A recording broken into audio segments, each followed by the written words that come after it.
তো এটা mobile technician repairing ভাইদের জন্য যখন সিপিইউ রিবলিং করার সময় ফয়েল লাইন ক্র্যাক হয়ে যায় তখন কিভাবে সে ফয়েল লাইনটিকে রিকভারি করবে সেই ভিডিওটা।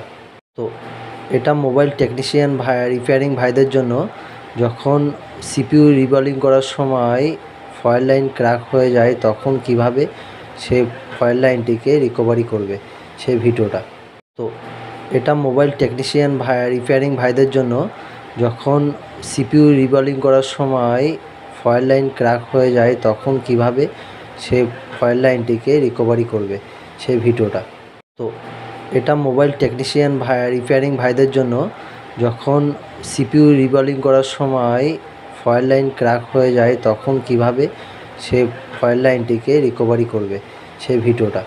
তো এটা মোবাইল টেকনিশিয়ান রিপেয়ারিং ভাইদের জন্য যখন সিপিইউ রিবলিং করার সময় ফয়েল লাইন ক্র্যাক হয়ে যায় তখন কিভাবে সে ফয়েল লাইনটিকে রিকভারি করবে সেই ভিডিওটা।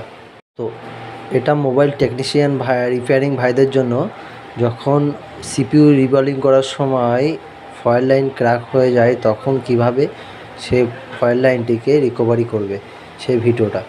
তো এটা মোবাইল টেকনিশিয়ান রিপেয়ারিং ভাইদের জন্য যখন সিপিইউ রিবলিং করার সময় ফয়েল লাইন ক্র্যাক হয়ে যায় তখন কিভাবে সে ফয়েল লাইনটিকে রিকভারি করবে সেই ভিডিওটা।